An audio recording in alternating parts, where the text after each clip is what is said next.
जो श्रृंखला बुद्ध ने आज से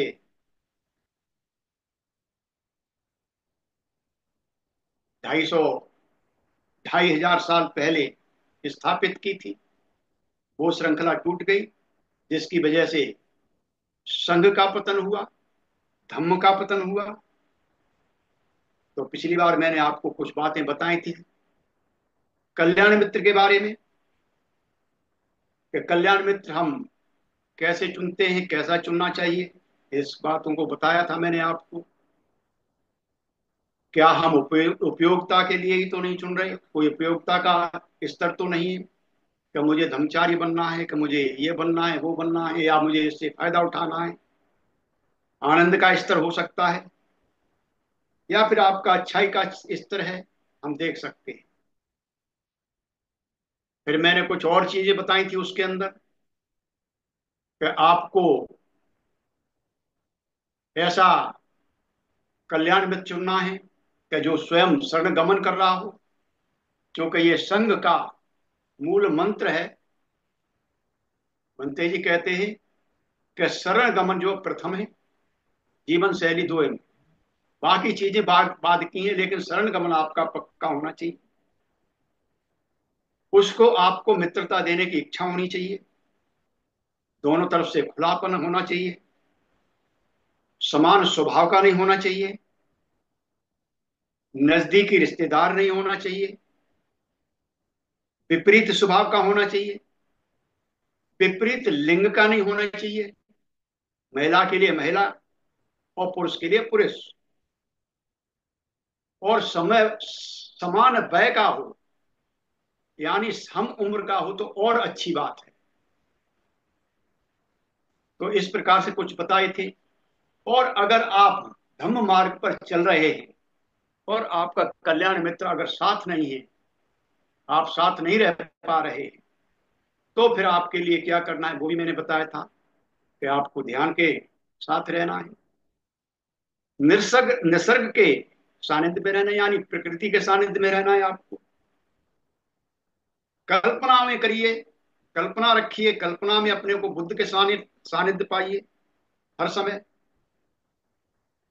और अच्छी पुस्तकों का, बाबा साहब का साहित्य, भंते जी का साहित्य, बुद्ध साहित्य, बहुत सारा साहित्य है, इसको आप पढ़ सकते हैं। तो बहुत अच्छी चीजें हैं कल्याण मित्र के बारे में। एक बहुत ही बड़े धर्म गुरु हुए हैं, जिनका नाम अत्सा था। जब वो तिब्बत छोड़ रहे थे, तो उन्होंने अपने अनुयायियों को एक संदेश दिया था, बहुत महत्वपूर्ण संदेश है, पूरा नहीं सुनाऊंगा, कुछ ही आपको बताऊंगा उसमें से। बहुत महत्वपूर्ण संदेश है, बहुत बड़े दार्शनिक थे ये, ध्यानी थे। तो जब इन्होंने तिब्बत छोड़ा, तो उनकी कुछ लाइनें आपको बताता हूं, क्या कहते हैं वो, कितना विलक्षण है, कितना अद्भुत है मेरे प्यारे मित्रों। आपको स्पष्ट अनुभूति और महान प्रज्ञा प्राप्त हुई है, अपने अनुयायी कह रहे हैं। और ये आपके लिए भी है, मेरे लिए भी, कि आपको महान प्रज्ञा प्राप्त हुई है, किंतु मुझे जो प्राप्त हुआ है उसका मोल अल्प है, थोड़ा है। मैं बहुत बुद्धिमान नहीं हूं। देखिए, इतने बड़े आचार्य हैं,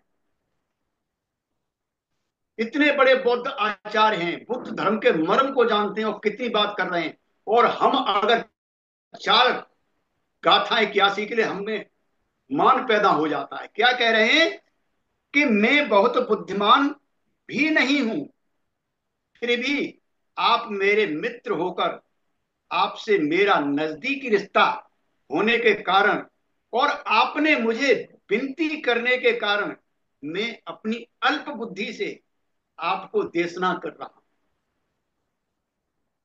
बुद्ध ने अपने धर्म के अंदर अपने लिए कोई भी स्थान नहीं रखा। बुद्ध ने अपने लिए कोई भी स्थान अपने धर्म में नहीं रखा है। लेकिन हम अन्य धर्मों में देखते हैं, तो जो धर्म संस्थापक हैं उनका उस धर्म के अंदर विशेष स्थान है। उनको छोड़ के आप इधर उधर नहीं जा सकते। आगे कहते हैं अतसा जी, मित्रों, बुद्धत्व प्राप्त होने तक आपको गुरु की आवश्यकता होगी। ये कड़ी हमारी टूट गई। हम कल्याण मित्र चुनते हैं, और हमसे अगर कल्याण मित्र ने कुछ हमारे मुताबिक, हमारे मन के मुताबिक नहीं किया तो हम छोड़ के चल देते। कल्याण मित्र के ऊपर हम विश्वास नहीं जमता हमारा। इसलिए कल्याण मित्र को बड़े सोच समझ के चुनना चाहिए। आप क्या कह रहे हैं? बुद्धत्व प्राप्त होने तक आपको गुरु की आवश्यकता है। इसलिए अपने कल्याण मित्र पर निर्भर रहना चाहिए। इसलिए आपको अपने कल्याण मित्र पर निर्भर रहना चाहिए। शून्यता का परिपूर्ण अनुभव होने तक आपको धम्म श्रवण करने की आवश्यकता है। शून्यता का जब तक संपूर्ण अनुभव ना हो, पूर्ण अनुभव ना हो, तब तक आपको धम्म श्रवण करना है। जब आप धम्म श्रवण करेंगे तभी आप श्रावक बनेंगे।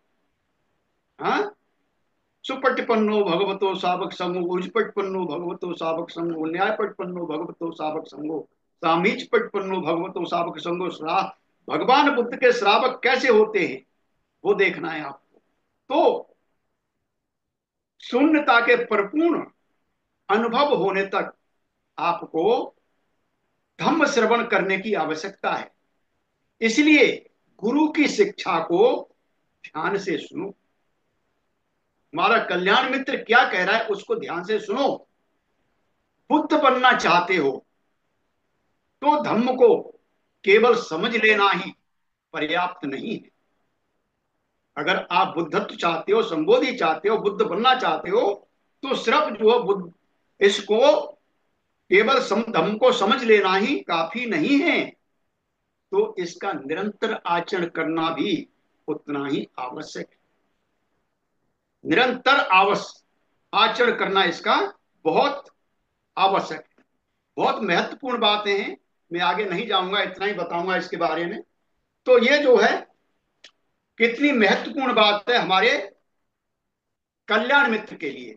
तो कल्याण मित्रता अगर आपको करनी है तो जान के करिए, छान के करिए, पहचान के करिए। जरूरी नहीं है कि भाई इसका व्यक्तित्व अच्छा है, ये वक्ता अच्छा है, इसकी समझ अच्छी है, लेकिन जब हम कर लेते हैं और जब उसके अंदर घुसते हैं, उसके अंदर देखते हैं, झांकते हैं, तो हम जो वहां टूट जाते हैं और फिर हमारा मन वहां से उचटने लगता है। हम कल्याण मित्र पर भरोसा नहीं करता, नहीं जमता। चलते हैं हम अपनी तरफ, बुद्ध का विमेगीय सत्य की तरफ। तो जो कुछ चल रहा था मेघीय के घर, मन के अंदर तीन वितर्क उठे उसके मन के अंदर, जो कि वो कल्याण मित्र को छोड़ के गया था। जहां उसका कल्याण होने वाला था वहां छोड़ के जा रहा है। उसे बुद्ध पे विश्वास नहीं हुआ, और जब उसको छोड़ के चला गया, उनको छोड़ के चला गया, और जब वहां ध्यान में बैठा, तीन वितर्क उसके मन में आए। काम वितर्क आया, व्यापाद वितर्क आया, और विहिंसा वितर्क आया। उसका ध्यान ही नहीं लगा। जिस काम के लिए गया था उसमें उसका ध्यान ही नहीं लगा। क्यों नहीं लगा? कि उसका मन चंचल, थंदनं चंचल चित्तन, दुरखंग दुर्वार्यं, उज करोति मेघावी, उसकारो तेजना। बहुत अच्छी गाथा है। हाँ, बहुत अच्छी गाथा है ये। चित्त बग से ली गई है, पहली गाथा है। फंदनन यानी सांसारिक आसक्तियों की ओर भागने वाला ये चित्त, ये चलायमान है, हर समय हिलता जुलता रहता है, ये स्थिर नहीं है, चंचल है, चपल है। इसका रक्षण दुरखंग, रखंग का मतलब रक्षा करना, दु का मतलब मुश्किल है। इसकी रक्षा करना बहुत मुश्किल है। आप खुद जानते होगे। आप ध्यान में बैठते हो, ध्यान में बैठते हो, थोड़ी देर हुई नहीं, गई भाग गया। पता ही नहीं चलता है कब भाग गया और कहां पहुंच गया। जब होश आता है, अरे मैं तो ध्यान में बैठा हुआ था, कहां पहुंच गया मैं। तो रखेंगे, इसकी रक्षा करना बहुत ही कठिन है। इसका निरा निवारण करना, इसको रोकना बहुत ही कठिन है। बड़ी मुश्किल से रुकता है ये, रुक नहीं पाता। प्रयास करने पड़ते हैं, अनंत अनन्य प्रयास करने पड़ते हैं, तब रुकता है ये। इसका निवारण निवारण बहुत दुष्कर है। ऐसे चित्त को उज करोति मेघावी। मेघावी का मतलब है कि बुद्धिमान पुरुष, जो मेघावी है, वीरवान है, सामर्थ्यवान है। उज करोति, वो सीधा करते हैं इसको। कैसे करते हैं? जिस प्रकार से उस्कारो, यानी बाण बनाने वाला, तीर बनाने वाला तीर को सीधा करता है, इस प्रकार से जो मेघावी पुरुष हैं, जो बुद्धिमान पुरुष हैं, वो जो है इसको सीधा करते हैं। तो ये धम्म किसका है? वीरों का। ये धम्म किसका है? बुद्धिमानों का। ये धम्म किसका है? मेघावी पुरुषों का। हर किसी को ये धम्म नहीं मिलता है। हम और आप बहुत ही पुण्यवान हैं कि इस धम्म के नजदीक आए। तो भगवान बुद्ध कहते हैं कि मेघीय, मेघीय, ये 5 बातें हैं जो अपरिपक्व चित्त विमुक्ति को परिपक्व बनाती हैं। यानी जो हमारी कच्ची कच्ची जो चित्त विमुक्ति है, चित्त हमारा नहीं रुक पा रहा, चित्त हमारा विमुक्त नहीं है, चित्त हमारा कहीं ना कहीं लगा हुआ है, ऐसा है। अगर इसको रोकना है, इसको परिपक्व करना है, तो ये 5 बातें हैं जो इस चित्त को रोकती हैं, इसको पक्का करती हैं, इसको पूरी तरह से विकास के रास्ते पर डालती हैं। तो भगवान बुद्ध यहां पर कह रहे हैं, देखिए, भिक्षु सत्संगमिति में रहता। पहली बात, भिक्षु सत्संगति में रहता है, अच्छी संगति में रहता है, भली संगति में रहता है। यह पहली बात है जो अपरिपक्व चित्त विमुक्ति को परिपक्व बनाती है। भाइयों और बहनों, संगति बहुत ही महत्वपूर्ण अंग है हमारे विकास का। अगर संगति हमारी गलत हो गई तो हम कहीं के नहीं रह सकते, हम भी गलत हो जाएंगे। इसलिए संगति के लिए हमको बार बार कहा जाता है कि आप जो है शिविर में जाए, और जहां आपका विकास हो सकता है ऐसी संगति के साथ रहिए। एक छोटी सी कथा है। एक राजा था, और राजा आप जानते हो कि समय समय पर वो शिकार खेलते हैं। कभी जो है सिद्धार्थ गौतम भी शिकार खेलने गए थे जंगल के अंदर। हालांकि वो जो है उन्होंने शिकार नहीं खेली थी वहां पर, वापस चले आए थे। सभी को, किसी को भी शिकार नहीं खेलने दिया था। तो ये वो जो है शिकार, राजा जो है समय समय पर शिकार खेलने जाते, तो इस राजा ने भी प्रोग्राम बनाया अपने अमात्यों के साथ में, अपने अंगरक्षकों को लेकर के, और शिकार खेलने के जंगल में निकल गया। जंगल बहुत बड़ा था, घना जंगल था। उसमें होता ऐसा कि इसके अंगरक्षक भी पीछे छूट जाते। एक हिरन के पीछे भागते भागते भागते भागते राजा जो बिछड़ जाता है। और राजा बिछड़ जाता है तो वो चलते चलते एक गांव के नजदीक पहुंचता है। गांव उस समय थोड़ा सूना था, लेकिन गांव में एक तोता था। तोते ने उस राजा को देखा। तो राजा राजा ही होता है, आभूषणों से लदा हुआ था, घोड़ा बहुत अच्छा था, घोड़ा भी आभूषणों से लदा हुआ। आभूषण देखे, ऊपर मुकुट लगा हुआ है, ठाट भाट बहुत अच्छे हैं। तो वो तोता वहां पर चीखने लगा कि आओ आओ आओ, बहुत सोना आ रहा है, बहुत बढ़िया, बहुत बड़ा आदमी आ रहा है, बहुत कुछ, बहुत वैसा आदमी आ रहा है, इसको लूट लो, मार दो, काट दो, मार लो, काट लो, लूट लो इसको। इस तरह से चिल्लाने लगा वो तोता।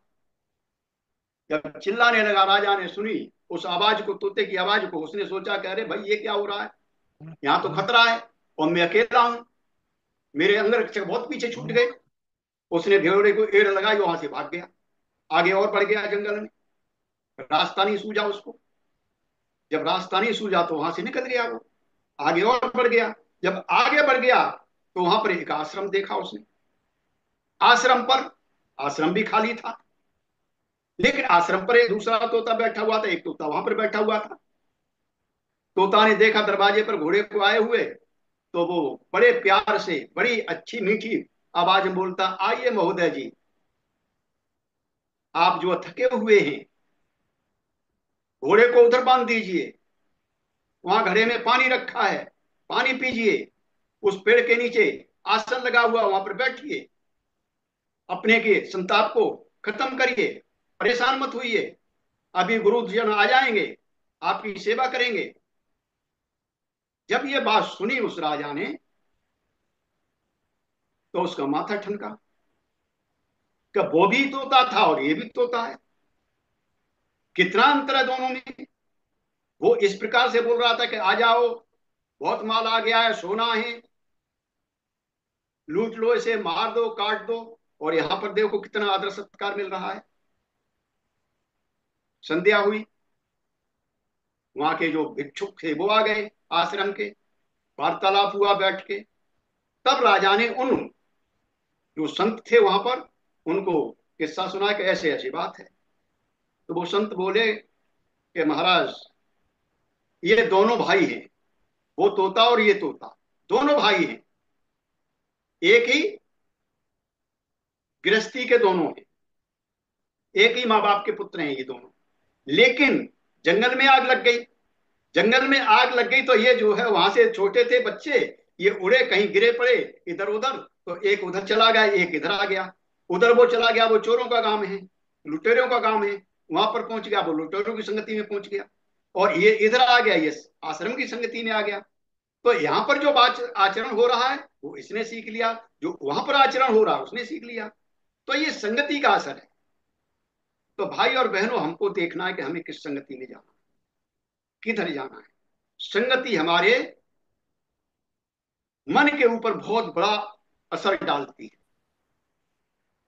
जो परिवर्तन हमको चाहिए वो जो है संगति से हो सकता है। और संगति के लिए हमको जो है शिविर में जाना पड़ेगा,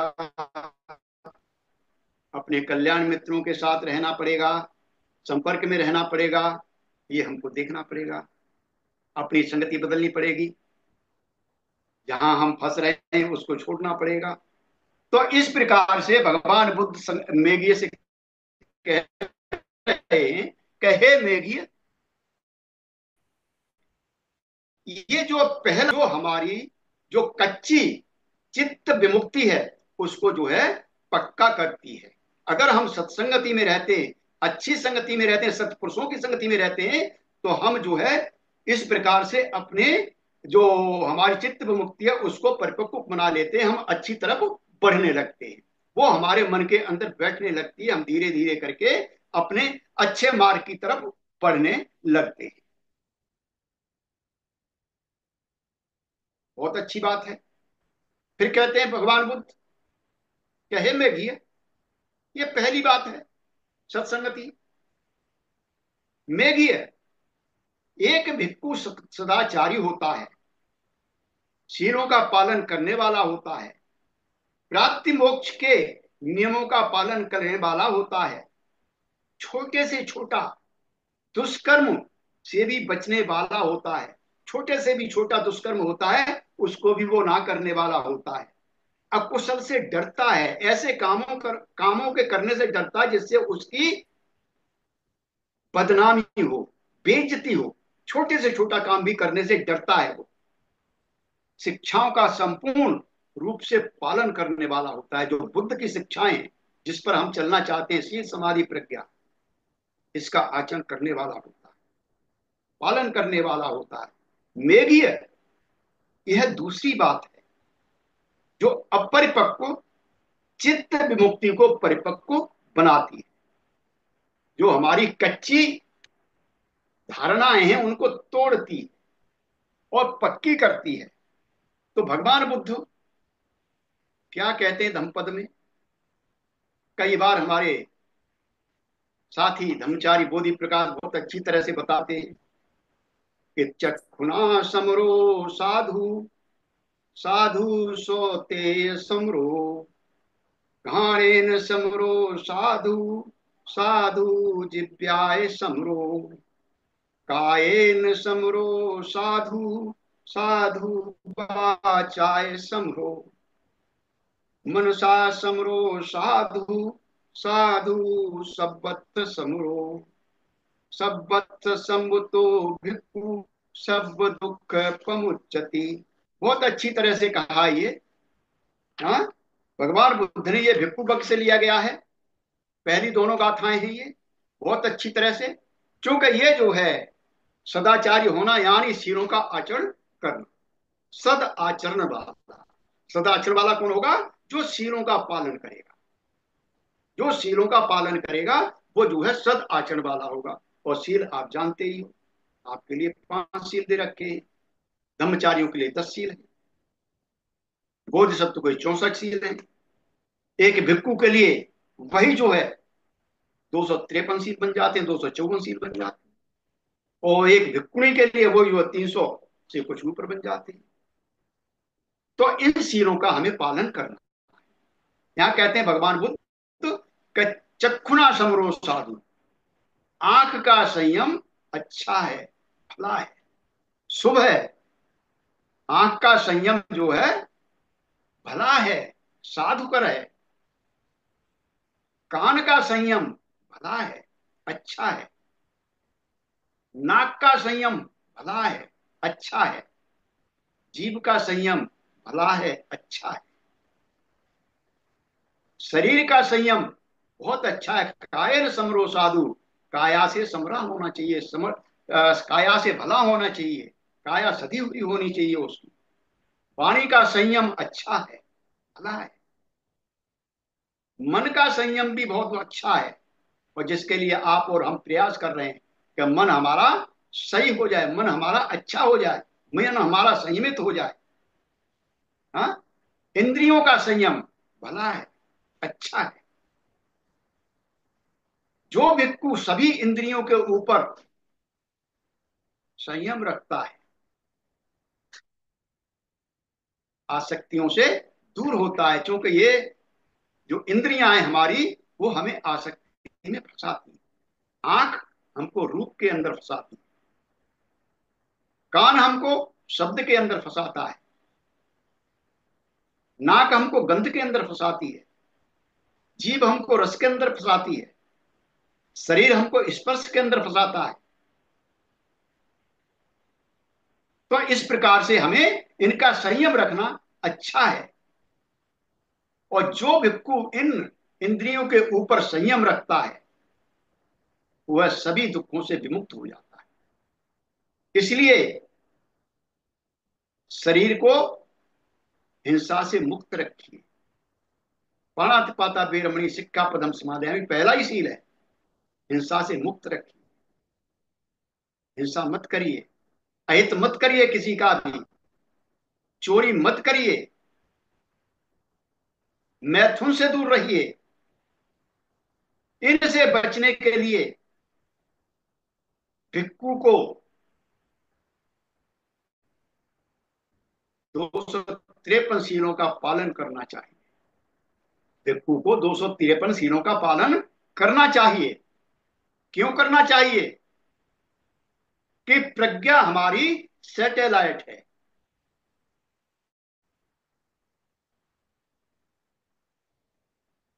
अंतरिक्ष में स्थापित जो सैटेलाइट है वो है हमारी। वहां तक हमको पहुंचना है, प्रज्ञा तक पहुंचना है, तो हमें क्या करना पड़ेगा? ये जो शील रूपी है, इस रॉकेट का लॉन्चिंग पैड पक्का होता है, वही सैटेलाइट तक पहुंचता है। और जिस रॉकेट का लॉन्चिंग पैड जो है पक्का नहीं होगा, वो सैटेलाइट तक नहीं पहुंचेगा, अंतरिक्ष स्टेशन तक नहीं पहुंचेगा। तो ये धम्म रूपी